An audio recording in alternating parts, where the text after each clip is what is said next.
샬롬 샬롬 샬롬 샬롬 샬롬. 하나님 사랑합니다. 여러분 주 안에서 사랑합니다. 오늘 요한복음 16장 5절에서 11절까지 말씀 함께 나눕니다. 사순절 기간을 우리 가고 있죠. 5절부터 보면 지금 내가 나를 보내신 이에게 가는데 너희 중에서 나더러 어디로 가는지 묻는 자가 없다. 이렇게 말씀하세요. 도리어 내가 이 말을 함으로 너희 마음에 근심이 가득하구나.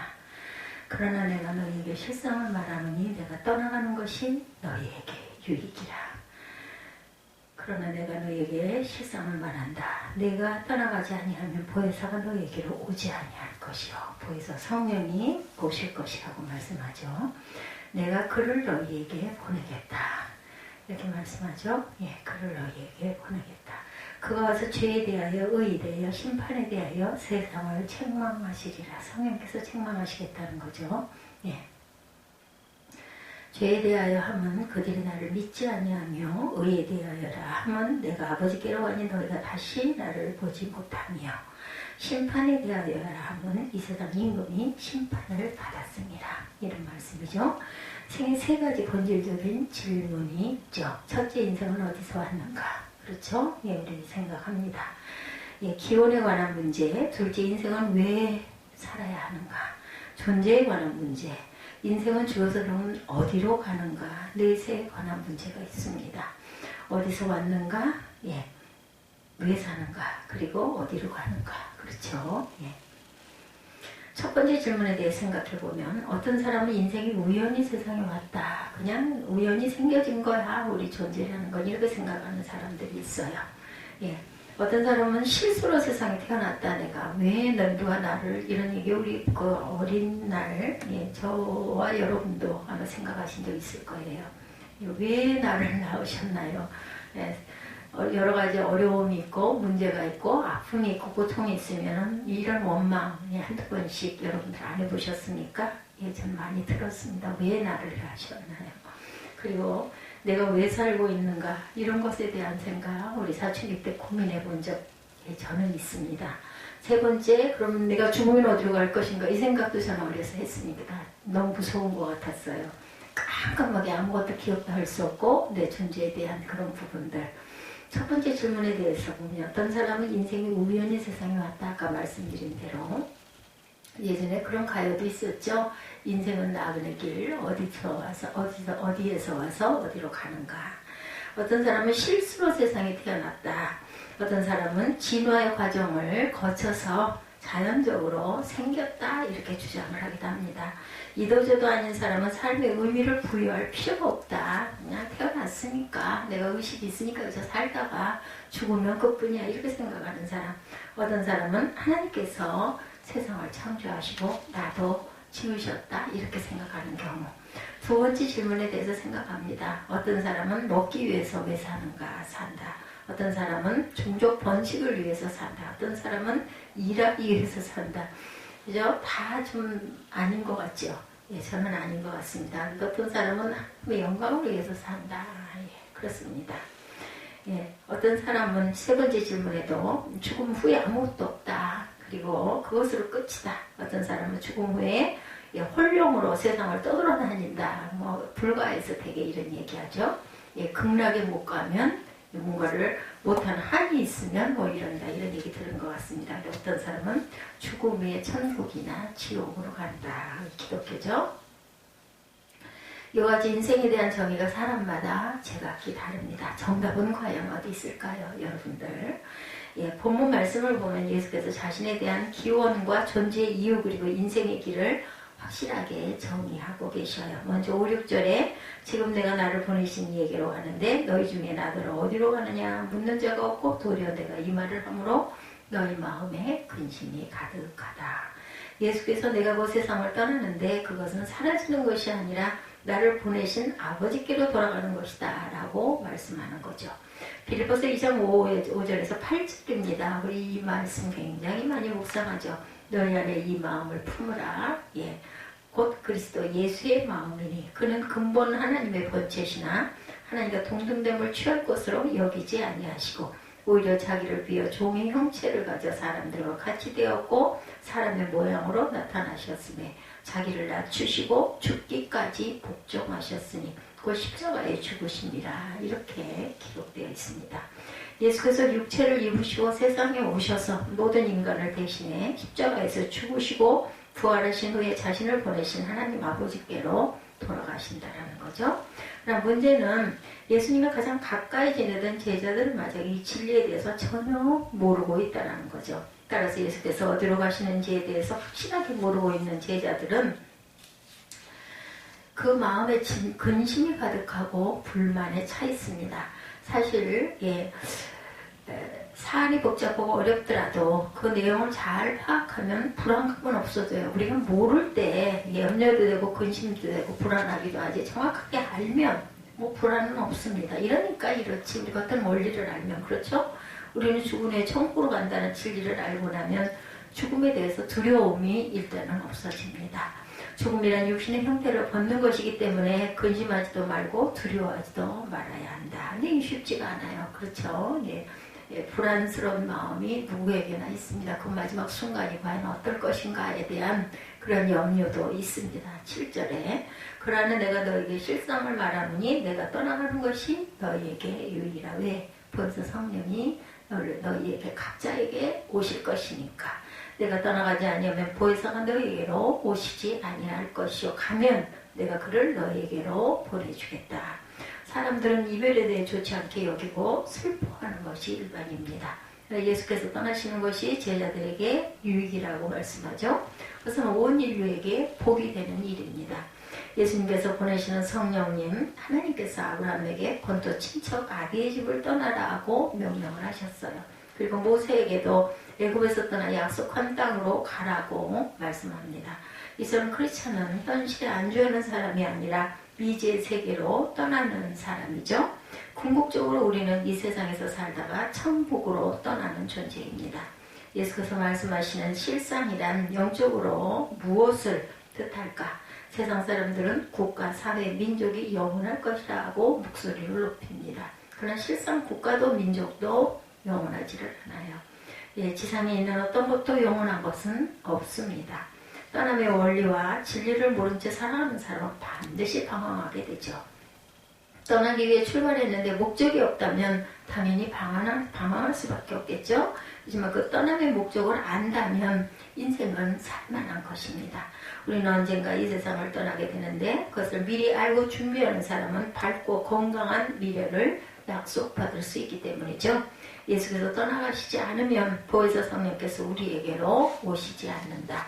그렇지만 예수께서 떠나가시면 예수께서 보혜사 성령님을 우리에게 보내주신다는 거죠.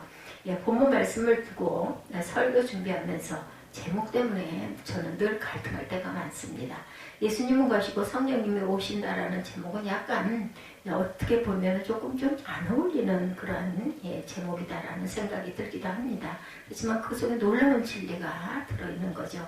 예수께서 승천하시면 성령께서 세상에 오신다라는 것. 예수님이 계실 때는 예수님은 한 분이시기 때문에 지역이나 이런 것들이 국한이 되어 있죠. 예수님을 만나는 사람들도 그 주변 그런 곳에 있는 사람들이 가장 쉽게 예수님을 만납니다. 오늘날 같으면 뭐 비행기를 타고 쫓아가서 예수님을 뵐 수도 있고 그렇지만 어쨌든 간에 엄청 복잡하겠죠. 이 많은 인구 속에서 예수님 만나려고 하는 힘 있는 사람들, 돈 있고 힘 있고 그죠? 달려갈 수 있는 사람들은 만나겠지만 우리처럼 연약하고 가진 것 별로 없고 이런 사람들은 정말 뭐 하늘의 별 따기 정말 사모하기만 하고 마음의 아픔만 더해가지 않겠습니까? 그런데 예수님이 가심으로 누구에게나 영접하는 자에게는 성령께서 오셔서 도우신다면 얼마나 그것이 큰 기쁨이겠느냐라는 거죠. 예수께서 하나님의 아들이시지만 온 인류를 구원하시기 위해서 인간의 몸을 입고 세상에 오셨어요. 인류를 구원하기 위해서. 그리고 십자가에 못 박혀 죽으심으로 좌절과 절망과 죽음에 빠져있는 인류를 구원하셨어요. 이것이 예수께서 지상에서 이루신 업적입니다. 그렇다면 예수께서 죽음을 이기시고 부활하셔서 인류의 구원을 완성하신 것을 누가 대대에 걸쳐 온 인류에게 전할 수가 있겠는가? 그것이 바로 성령님이시라는 거예요. 만약 그렇지 않다면 지금까지도 예수께서 인간의 모습으로 지상에서 살아 계셔야 한다는 거죠. 그리고 5대양 6대주를 친히 돌아다니시면서 구원의 소식을 전하셔야 했을 것입니다. 2000년 전부터 오늘까지 세대마다 일일이 사람들을 만나시고 복음을 증거하셔야 한다는 거죠. 예, 국한이 되는 거죠.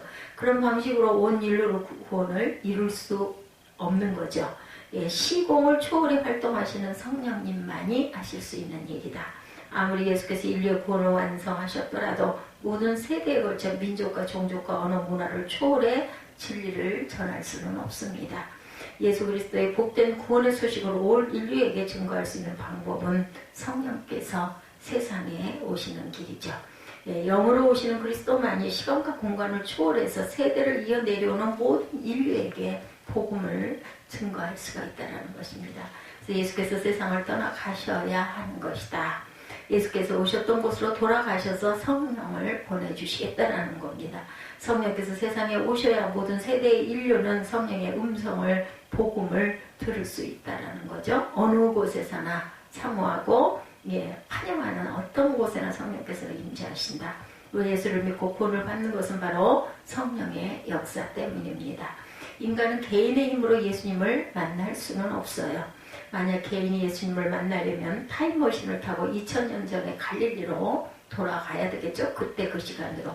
그 시절 그곳으로 돌아간다 하더라도 많은 군중들을 헤집고 나가야 하기 때문에 제가 아까 말씀드린 것처럼 힘이 있거나 권력이 있거나 그렇죠? 예, 이런 사람들만 갈 수 있지 약한 사람들은 감히 엄두를 낼 수도 없는 거죠. 그리고 갈릴리 해변에 사람들이 운집시게 복음을 전한다 해도 기껏 몇만 명 정도겠죠. 예. 포화 상태를 이루기 때문에 어떤 여러 가지 파생되는 여러 가지 문제점들이 또한 많을 것입니다. 교통에 혼잡은 말할 것도 없고 그때는 걸어다니는 시대이기도 했지만 만약에 지금 그렇다면 어떻게 다가가겠습니까? 상상만 해봐도 이거는 불가능하다라는 거죠. 예수께서 떠나가시는 것은 슬픈 일이거나 손해를 보는 일이 아니다. 모든 사람에게 복음을 전하게 되는 복된 소식의 방법이라는 겁니다. 성령께서 오셔야 지상의 교회를 세울 수 있고 예수께서 오순절에 성령님을 보내주실 수가 있는 것이다. 우리는 예언을 하고 방언을 하는 등 성령 받는 것은 작은 일로 여기서는 안 되죠. 예, 성령께서 세상에 오신 본질적인 목적은 모든 세대에 걸쳐 온 인류에게 예수 그리스도의 복음을 증거하시는 일임을 우리가 기억해야겠다. 그러면 성령께서 세상에 오셔서 하시는 일에 대해서 우리 한번 알아봅니다. 8절 말씀이죠. 그가 와서 죄에 대하여 의에 대하여 심판에 대하여 세상을 책망하시리라. 우리가 이 말씀을 잘 깨닫기 위해서 책망의 뜻을 충분히 이해해야 한다는 거죠. 책망이란 단순히 잘못을 지적하고 꾸짖는 것만 의미하지는 않습니다. 진실을 알 때까지 사람의 마음을 계속 두드리고 움직이며 흔든다는 의미를 포함하고 있죠. 성령께서 세상에 오셔서 우리로 하여금 진리를 알도록 깊이 역사하신다라는 뜻이죠. 죄의 심판에 대한 책망을 하시는 성령.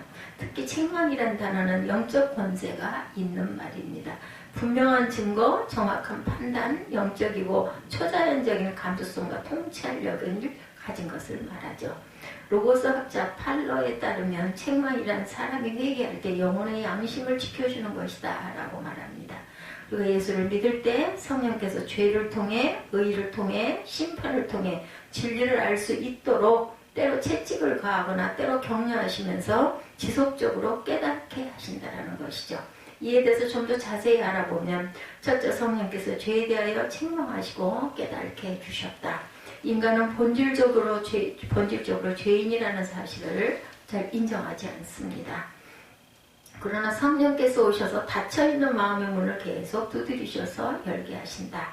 하나님을 만나려 하지 않는 사람들에게 들어가셔서 죄인임을 깨닫게 하시죠. 나이가 들수록 고난을 받을수록 그 사실을 깊이 깨닫게 하십니다. 인간은 죄와 허물이 많으면 교만하고 불순종한 존재입니다. 그러나 인간은 그 사실을 잘 인정하지 않는 철옹성 같은 내면의 세계를 갖고 있죠. 그것은 성령께서 뚫고 들어오시는 것입니다. 둘째, 성령께서 의에 대하여 책망하시고 깨닫게 해주신다. 우리 안에 구원받을 만한 의가 전혀 없다는 사실을 성령께서는 오늘도 가르쳐 주십니다. 인간은 처음에 누구나 자신이 의롭다고 여기죠. 자기 주장이 많고 강합니다. 자신은 착하고 법 없이 살 수 있는 사람이라고 억지를 부리죠. 자신의 의로 살 수 있으며 선행을 통해 구원을 얻을 수 있다라고 착각을 합니다. 그러나 성령께서 오셔서 그 생각을 깨뜨려 주셨어요. 인간의 선한 의지가 인간 자체를 구원할 수 없다는 진리를 가르쳐 주십니다. 그리고 의의 본질에 대해서 말씀하죠. 셋째, 성령께서는 심판에 대해 책망하시고 깨닫게 해주셨다. 세상에 개인의 종말이 있고 지구의 종말이 있습니다. 30, 40대 나이에 죽음을 생각하는 사람은 그리 많지가 않죠. 영 죽지 않을 것처럼 살다 나이가 더 들고 병이 나면 인생은 영원하지 않다는 것을 피부로 실감을 하게 되죠. 그것을 성령께서 깨닫게 해주시기도 합니다. 젊은 날 깨달을수록 은혜죠. 그리고 죽은 후 심판에 대한 생각하게 만드시기도 하죠. 성령께서 지속적으로 우리로 하여금 죄에서 벗어나 진리의 본질에 이르도록 인도하시죠. 예수를 믿지 않는 것이 죄죠. 그러면 이런 것들에 대해서 성령께서 어떻게 가르쳐 주실까? 9절에 죄에 대하여라 하면 저희가 나를 믿지 아니하며 말씀합니다.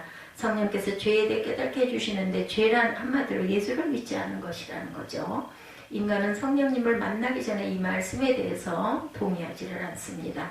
그러나 성령께서 임하시면 한순간 전적으로 동의하게 되죠. 인간의 이성이나 사고로는 죄에 대해 깨달을 수 없고 전적으로 성령의 도우심을 의지해야 할 것이다. 10절이죠. 의에 대하여라 함은 내가 아버지께로 가니 너희가 다시 나를 보지 못하며, 의는 선행을 하거나 죄 없는 상태를 말하는 것이 아니라 예수님 자체입니다. 예수님의 의는 십자가에 못 박혀 죽으시고 부활하셔서 하늘나라로 올라가심으로 완성이 됩니다. 우리의 의는 선하게 사는 것이 아니라 예수를 믿는 것으로 얻게 되죠. 이것도 인간의 이성이나 사고로 이해할 수 없고 오로지 성령께서 오셔서 역사하셔야 가능하다. 11절 말씀이죠. 심판에 대하여라 하면 이 세상 임금이 심판을 받았습니다. 인간은 성령님의 활동이 없으면 사탄과 귀신의 존재를 인정하지 않으려고 합니다. 그러면서도 건물을 짓거나 어떤 일을 시작할 때 고사를 지내는 걸 보면 아이러니하죠. 사탄이 죽었다는 사실을 우리가 영적으로 깨닫게 되는 것은 성령의 역사입니다. 이런 사실을 알고 있어야 영적 구원 실상에 대한 본질을 이해할 수 있고 믿음이 자라게 되죠. 그리고 주님의 기쁨을 맛볼 수도 있습니다. 요한복음 14, 5장은 성령장이라고 우리가 읽었죠. 로마서 8장도 마찬가지입니다. 이제 요한복음 14장 16절에서 21절 말씀을 함께 읽어보죠. 내가 아버지께 구하겠으니 그가 또 다른 보혜사를 너희에게 주사 영원토록 너희와 함께 있게 하시니 저는 진리의 영이라 세상은 능히 저를 받지 못하나니 이는 저를 보지도 못하고 알지도 못함이라.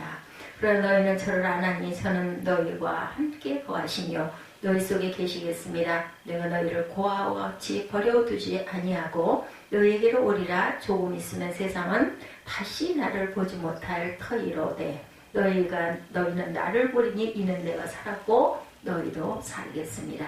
그날에는 내가 아버지 안에 너희가 내 안에 내가 너희 안에 있는 것을 너희가 알리라.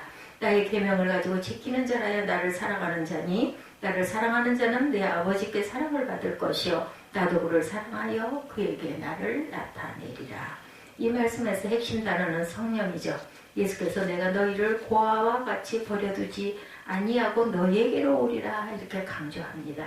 지금 우리는 예수의 모습을 볼 수 없어도 아무 이상을 느끼지 않아요. 성령께서 오셔서 예수께서 계실 때보다 더욱 든든하게 우리를 지켜주시기도 하죠. 우리가 실패나 죽음에 처해도 흔들리지 않는 믿음을 갖게 된 것은 바로 성령의 역사죠. 성령의 충만을 우리가 이루고 가기 때문입니다. 요한복음 15장 26, 7절을 보면 뭐라고 말씀하세요? 내가 아버지께로 너희에게 보내실 보혜사 곧 아버지께서 나오시는 진리의 성령이 오실 때 그가 나를 증거하실 것이요 너희도 처음부터 나와 함께 있었으므로 증거하느니라. 예수님에 대한 모든 진리를 성령께서 오셔서 우리로 하여금 깨닫게 해주셨어요. 부활, 천국, 미래에 대해서도 마찬가지입니다. 예, 험한 세상을 살면서 여러분 가장 중요한 것은 기름 부으심과 같은 성령 충만을 체험하는 일이 중요합니다. 저는 모든 성도님들이 한 사람도 빠짐없이 성령 충만한 은혜를 받으시기를 축원합니다. 그때 우리 모두는 험한 세상을 넉넉히 이기고 나아갈 수 있겠죠. 기도하시겠습니다.